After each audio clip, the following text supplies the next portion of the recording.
welcome to Rotted Reviews, and today I want to talk about a movie that was just released today on a variety of streaming rental platforms, the 2021 movie Paranormal Prison.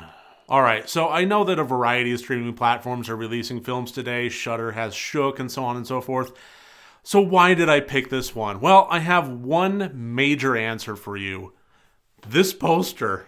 This is the best thing ever. I can't remember a time in recent memory that I have seen a poster that is so spectacularly bad but awesome at the same time. This is a work of art in how terrible and how great it is simultaneously.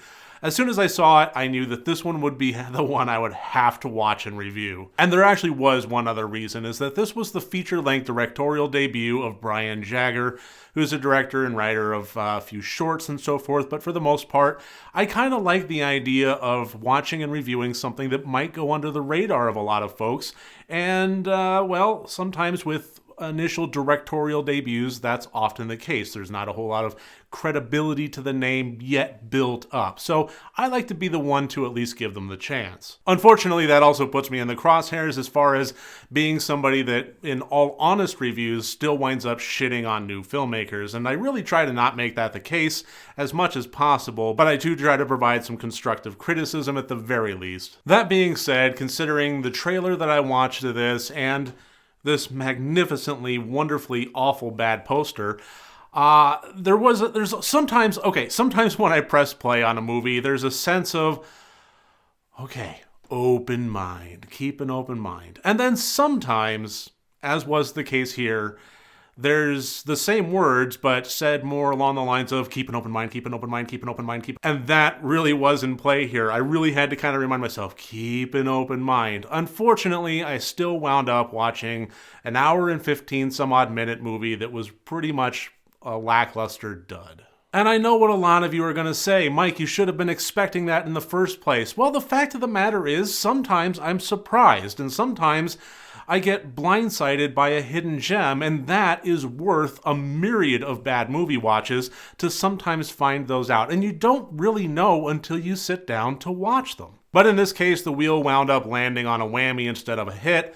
And I think really what it comes down to, if I had to really break this movie apart and try to find the fundamental issues that I saw with it, it's that it really didn't respect its format. And before I expand on that, let me just give a little bit of a brief synopsis if you're watching this for the first time, if you're curious about this movie.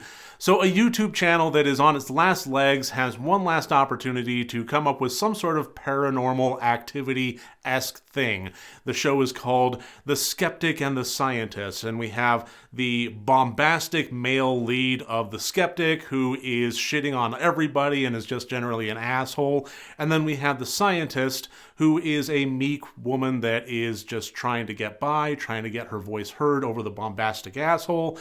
And she's developed this technology that she wants to put in the field for the first time, which not only detects human entities, but also paranormal entities and goes above and beyond just normal EMF readers, that kind of thing.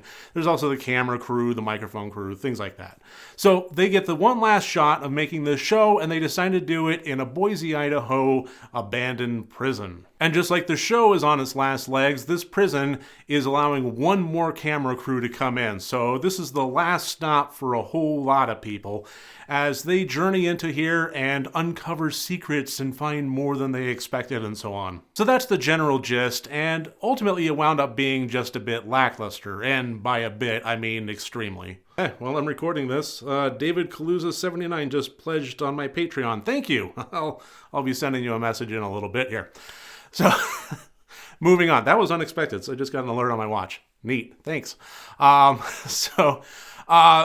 Really, what the big problem with this one is, like I said, it didn't respect the format. And by the format, I mean the perspective. This was a found footage movie, and it had multiple cameras and so on and so forth. And I really think that this betrayed every single silent rule there is in terms of found footage. So much so that I actually had to pause, talk with some folks, and actually I had the idea that I'm going to be making a video pretty soon of the top number of sins of found footage format films. Because there really is a strong sense of not really understanding what makes found footage format great. And I do maintain that it is great. I am not a person that dislikes found footage. I just think that it's done way too often by people that don't really fully understand it, and they instead treat it like a cheap alternative to actually learning cinematic stylings and having a director of photography on set. That we can strap a camera to our actors' heads and call it good. And that's really just not the case. You're not going to get the movie that you really want there. Really what you need to do is from the start, before you even start rolling any cameras, think of what the intention of the film is trying to be. And I think that was the major problem with this film, is it was trying to be somewhat of a character study with investigative overtones as they're solving this mystery until they finally come to its mysterious solving conclusion, which opens up the floodgates for the tides to lift and so on. And that really just doesn't scream found footage to me. For a movie that seemed to just want to scare the pants off of people, considering its format and its perspective, it focused way too much on characters and their backstories and so on and so forth. And it also wasn't scary. And I mean at all, in the slightest. None of the scares worked on any level whatsoever. There was no deep tension build, there was no suspense, there was no terror, none of the jump scares landed at all, and it really had to do with, again, the fundamental understanding of the format, which was, in all honesty, from what I could tell, nil. Now, I'm actually kind of thinking back to what I was saying at the beginning of this review, that I don't like to be the person that just shits on small filmmakers, and I try to be constructive about this. So this is going to be my attempt to do so. I really think that this should have just, well, obviously taken a deeper understanding of the format, and if it decides that the storyline doesn't match it, then to backtrack and either rethink the story or rethink the perspective. That should have been square one. I did like what it had to do with some of the characters, but not quite so much of the others. The interaction between the two leads of the skeptic and the scientist it just didn't really work that well for me. I really wish that there would have been more of a counterbalance in terms of the power dynamic and the attitude dynamic between the two characters. Aside from that, as far as what the movie was trying to do with its mystery, I actually kind of liked that. I think it could have been developed a whole lot better. I think it could have been told a whole lot better. And I think the reveals could have been handled a whole lot better. But the core of it, the nature of what they were trying to go for, I was actually kind of on board for, and I think that with some better development, with some better writing, with some peer review, and with a better format, that could have been fleshed out a whole lot, well, to a much better success level, let's just say.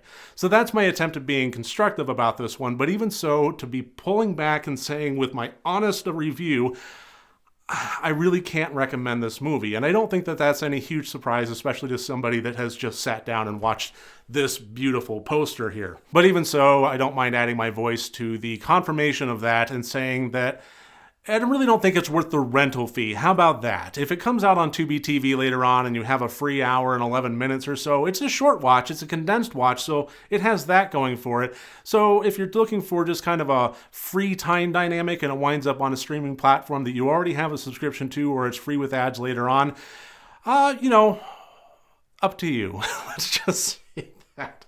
Okay, other than that, I really think that I should stop there, and thank you so much for watching this review. I look forward to seeing you on the next one. Remember, next time you want to watch a horror movie, first make sure that it's good and rotted.